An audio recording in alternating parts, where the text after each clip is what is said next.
All right. How's it going, everyone? My name's Dan Forbes. I'm a developer advocate with Parity Technologies. Uh, Developer advocate's kind of an interesting role that even many of my developer friends ask me, what the heck does that mean? So basically what that means to me is that I help make it easy for people to understand the capabilities that Parity produces through our technologies. And then I work to reduce the friction that people experience when they consume those capabilities. And Parity is a really uniquely developer-focused company. So our users are developers, and in particular, they're developers building blockchains. So I'm really, really excited to be here talking to this group today. This is actually my first hackathon event since joining Parity as developer advocate. I started back kind of in the beginning of April, but it's been a crazy year. So yeah, really happy to be here, and I'm really excited to see what comes out of this hackathon, which I'll build on Substrate. So let's get right into it. So yeah, actually, I just mentioned Substrate, but I haven't really, that was the first time. I just kind of mentioned it in passing. So what is Substrate? Substrate is a library of code. It's an open source Rust framework for building blockchains, and it's created by Parity Technologies. You may be familiar with Parity Technologies from the Ethereum client that used to bear our name. It's now called Open Ethereum. We've been in the blockchain industry for a long time, building, for as long as the blockchain industry has really been around, and we've been using Rust that whole time. And so we, for the past 3 or so years now, have really been working closely with the Web3 Foundation on this vision of a decentralized future and materializing that through the Polkadot network. And the Polkadot network is something that you may be familiar with. The idea is kind of this heterogeneous network of a blockchain of blockchains. And so, of course, in order to advance that vision, not only do we need to build Polkadot itself, the central relay chain in that blockchain of blockchains, but then we have to create an environment where it's easy for other people to create the blockchains that kind of serve as what we call parachains, or the other blockchains in this blockchain network. And so Substrate is the framework that we are using to build Polkadot, and it's a framework that we think is going to make it really easy for other people to build blockchains to participate in Polkadot-like networks. So, kind of just went through a lot of what you see on this slide right here, except for this word frame, which I'll get into in a second here. But basically, Substrate is a flexible framework that's really key to what Substrate is all about. It has some really well-designed abstractions that help you identify the specific modular composable components of your blockchain and kind of develop them in ways that are really friendly and nice, and compose them together in a way that I think is going to feel natural for a lot of engineers, software developers out there. So one very important component of a blockchain, of course, is the runtime, which is kind of the key engine that powers the cryptographically secure logic. This is kind of the logic that people may be kicking off when they submit a transaction to your blockchain. There's some runtime logic which updates some values in storage there. And so in order to really make it easy for people to build runtimes that play nicely with Substrate-based blockchains, we've created Frame, which is sort of a framework within a framework. It's a way for building runtimes for Substrate-based blockchains that it defines some nice idioms, the framework. And one of them is that a runtime is composed of multiple different modules. So that should be one that feels very familiar to a lot of developers out there. You want to build some kind of JavaScript package, you pull down a bunch of NPM scripts and kind of compose them into whatever you want to build. So we'll talk more about that. And as I mentioned, this is all built on top of Web3 Foundation Research, which is kind of a nonprofit based in Switzerland that does all kinds of cool research about consensus, finality, all types of stuff. So we'll dig a little bit deeper into what Substrate is, how you work with it, the abstractions that it exposes.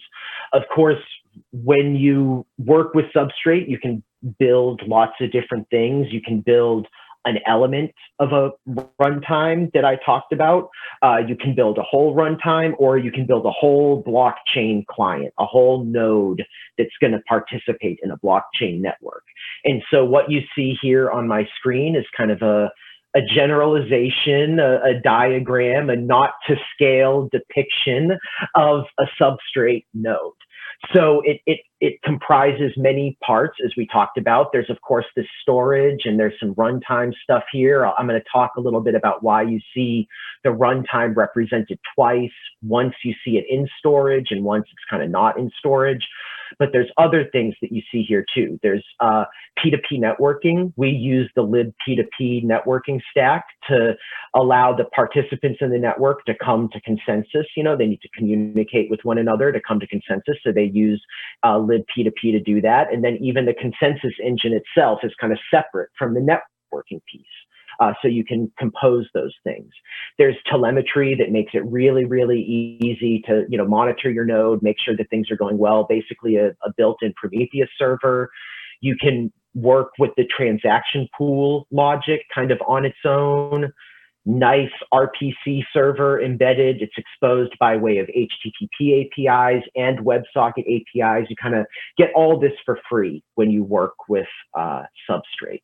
But let's take a second to dig into this fact that we see the runtime here inside storage and then the native runtime. This is really kind of the special thing about Substrate, is that it allows you to create blockchains that have this capability of forkless runtime upgrades. And that means that you can deploy enhanced or even breaking changes to the runtime without needing to hard fork your blockchain and do a lot of coordination amongst the miners and everything.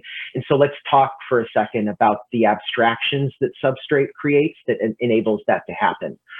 So basically, we talk about the runtime being this engine that allows a decentralized, trustless group of participants running this client software to come to consensus on the state of a network. That's kind of basically what we want the blockchain to do. And so the really elegant thing that Substrate has done is it said, what if we take the definition of that runtime as code, as binary, and in this case, we're talking about a WASM blob. We compile our runtimes down to WASM and use that as an interoperability layer. And what if we actually make that binary an element in storage? So instead of being something that is included in the runtime and is, included in the client and kind of run individually outside of, you know, on this bare metal, if you will, what if we put the runtime inside of the storage? We allow the network participants to come to consensus about changes to that runtime over time. And then really elegantly, it's kind of this virtuous cycle where you use the runtime to update itself. And so we have a tutorial that digs into this a little bit more and kind of walks you through the step of, in a way, using the runtime to update itself. So I'm kind of leave that there, leave that as an exercise for you to dig some more into. But for now, what I kind of want the takeaway from this slide to be is this idea that in Substrate, we've set up a number of idioms, layers of abstraction. You know, some of these mean defining what a runtime is, talked quite a bit about that. And in fact, in the next time, we're going to dig some more into how you can build runtime logic. Of course, there's other abstractions that we set up, like what's a block, you know, what's a client, this RPC layer. And then I talked a little bit about forkless runtime upgrades. So now on the next slide, what we're going to dig into is really Frame and this modular framework for building the runtimes. And this is really where I think a lot of you guys are going to be hacking at this runtime layer, because it's kind of the engine, this cryptographically secure engine. But if you want to kind of bust up out into the consensus layer, a lot of what you'll see with our consensus, we have like proof of authority, proof of stake, proof of work. So you can kind of mix and match and compose from pre-built consensus layers, or you can build your own by composing some of the different networking capabilities. But let's really kind of focus on the runtime, because that's where you would build logic like, tokens and that kind of stuff. So let's talk about how Frame makes it easy to build a runtime. So what's in a frame? This is my clever developer advocate humor as opposed to what's in a name. What exactly is frame? The acronym is kind of arbitrary. I think it stands for the Framework for Runtime Aggregation of Modular Entities. So it's a library that helps you compose other entities. And so basically an entity in Frame, a modular entity in Frame, we call it a palette. So you create a runtime using Frame by composing a number of palettes. Again, this is kind of harkening back to this idea of a JavaScript library being composed of some NPM packages. And so let's say that you decide, okay, I know that in my runtime, I want to manage some pot of funds. Well, we have a palette for that. There's the treasury palette, which makes it really easy for an on-chain governance body to manage some pot of funds. And so now, you're going to need some governance on top of this funds. So you can include the collective palette that Parity has written, and it's audited, and we feel comfortable saying, okay, you can potentially use this in a production blockchain.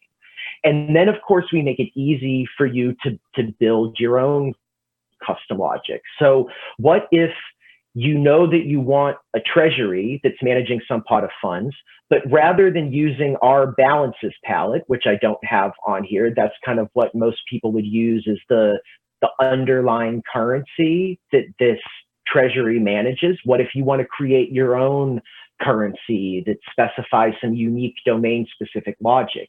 You can write that as a palette, encapsulate that logic as a palette, and then hook that up to the treasury palette so that now you get the logic of managing a pot of funds for free from Parity, but you can plug in your custom balances logic on top of that.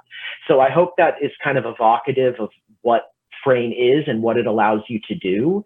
And each one of these palettes, there's a kind of like 5-ish things that you can kind of do within that palette that makes it easy for you to work with its capabilities. Of course, you can define new storage items. So like if you're working with some kind of a token or something, this would be the account abstraction. We provide the account abstraction, but it would be more like the balances abstraction. How are you tracking the balances of the account for your cryptocurrency? Or you can store whatever you want in storage. I created a palette that does non-fungible tokens, and I can drop a link to that maybe in the Discord or something. So the storage abstractions are kind of where you build the fundamental capabilities of your palette. And then you can define what we call dispatchable functions that materializes transactions. This is the public API that allows people to essentially manipulate that storage. Errors and events are the code objects that you define that either report success in the case of an event or an error in the case of an error. There's kind of a unique Frame idiom called the trait configuration interface, which exists to allow you to define the dependencies of your palette. So we talked about the fact that the treasury palette manages some pot of funds, and you could either use our balances palette, or you could write your own. The trait configuration interface is where you hook this up. So in the treasury palette, its trait configuration interface says, I don't necessarily need the balances palette, but I need some type that conforms to some set of interfaces. And as long as you code up your token palette in a way that satisfy those interfaces, you could use the treasury palette's trait configuration interface to plug in your balances palette, your custom logic there. And so then, of course, when you're writing your own palette, you use the trait configuration interface in a similar way. And then you can also have public interfaces and functions, which are different from the dispatchable transactions, which are how off-chain entities would directly interact with the pallet. If you want your pallet to be more an element of another pallet that's kind of used at the code layer, and you just want to expose some public functions for other code modules to call into, you can do that as well. So really, takeaway here should be that the runtime is a place where you can define some logic, not too different from the Java runtime or the JavaScript, the Node JavaScript runtime. And then Frame is just, in a way, almost kind of like a programming language that helps you work in that runtime and define logic within that runtime. Yeah, so we have all kinds of resources out there to help you get building. I included this presentation as a PDF, so you should have all of these links available to you. Our website is really simple. It's substrate.dev. You can go there and get access to all this. I'm going to be in the Discord to answer all of this. But before I really turn it over to questions, I'm going to take just about like 5 more minutes to actually go through the Node template. So if you are thinking about building a blockchain with Substrate, this is where I would encourage you to start. Going back to this slide here, if you click on tutorials, it's going to take you to the Substrate Developer Hub and our tutorial section. I really would encourage you to do the first 2 tutorials, which is going to kind of guide you through the process in the first one of setting up your development environment. And then in the second one, you'll work a little more closely with this framework that I talked about and get some hands-on experience with it. And so what I'm going to do now is just kind of give you a sneak peek into what that's going to be like. And then this is the upgrade a chain tutorial that I mentioned, where you can get a better sense for the forkless runtime upgrade capabilities. So let's see. In the first and the second tutorial, you're going to be working with the Node template. And let's start by going into we're not going to go into the Node directory in this presentation. If you want to hit me up in Discord, I can kind of help you there a little bit more. This is where you would start defining things like consensus mechanisms and that kind of stuff. Today, we're sticking in the runtime layer. So first, let's look at just the runtime lib file. This is all Rust code, which may seem a little unfamiliar to you. It was unfamiliar to me. Don't feel like you can't write Substrate if you've never written Rust before. Substrate, I think, is, Rust is not a simple programming language, and blockchain development isn't simple. Let's be honest about that. And so Substrate is as good of an excuse as any to dip your toe into the world of Rust. And I'm here to help you do that. And there are other people as well. But basically, this is this lib file where you kind of take all of these palettes and you smush them down into a runtime. And so what we're doing here is, let's go to something a little bit more straightforward, in particular, balances. And so I talked about that trait configuration interface. So what we're doing here in this runtime composition file is we're specifying all of those types, or maybe some of them, they're just constant values that palette depends upon. We're hooking all the different parts of the runtime together by configuring these interfaces. So here we set up the balances palette, and you can see we're setting up some other palettes here as well. And then there's this construct runtime macro. It's a feature of the Rust programming language that you use to compose all of these palettes. And one of the palettes that we're composing is this template palette, which is part of this template node. So let's take a look at that. That's in palettes template. And again, in Rust, instead of like an index.js or main.java or whatever you may be used to, we use a lib.rs.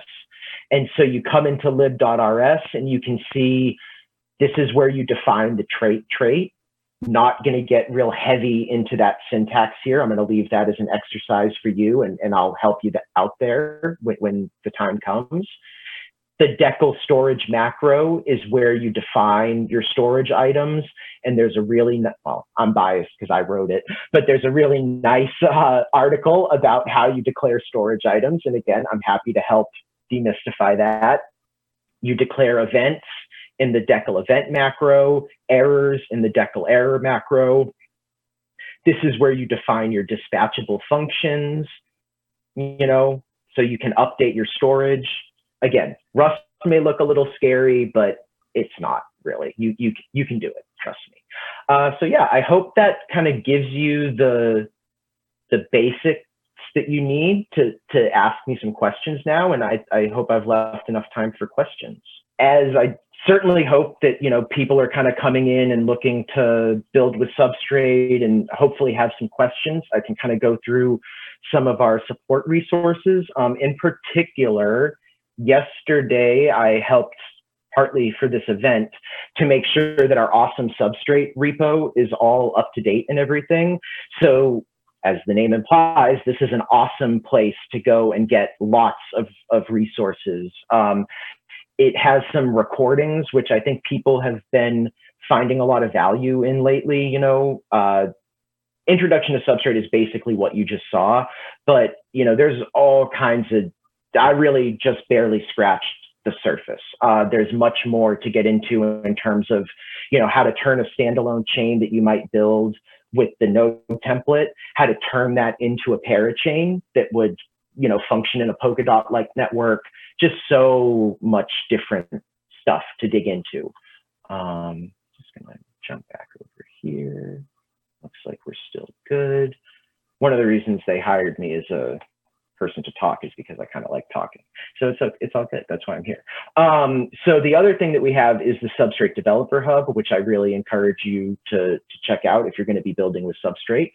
We kind of looked at the tutorials, which is the best place to kind of start out. As I said, I think the first two tutorials are really going to kind of be the basics that you want to get started, and then you can kind of pick and choose from there.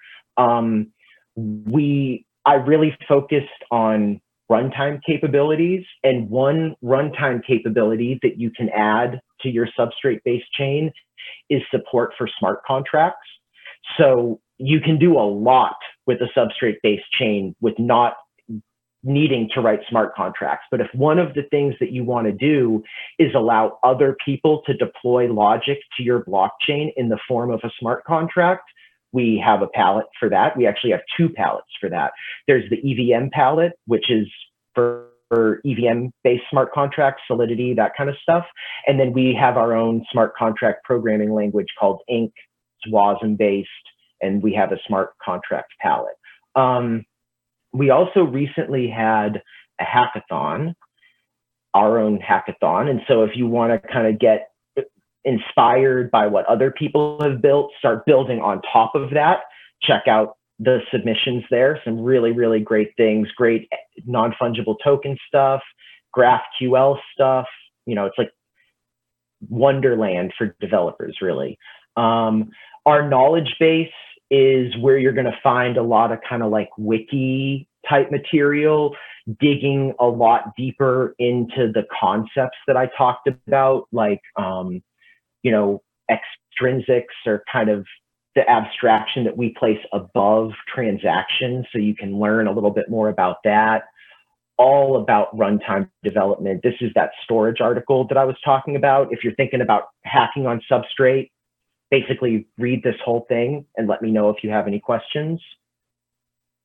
Got all kinds of goodies here. Recipes is like code snippets, really great. Like, once you're really building and you're like, okay, I know what I need to do. I just need to know how to do it. Check out the recipes. You'll find all your code snippets there. And then our core developers, the people actually writing the Substrate code base, write the best documentation out there. It makes my job as developer advocate so easy. And so, let's say that you want to work with that palette, the contracts palette I was talking about. You search for the contracts palette and you can just read, this is all written by the core developers. I get this for free as developer advocate. And so you want to know about the trait configuration trait, You go, you can read all about that. You have more questions, you ask me, you know where to find me.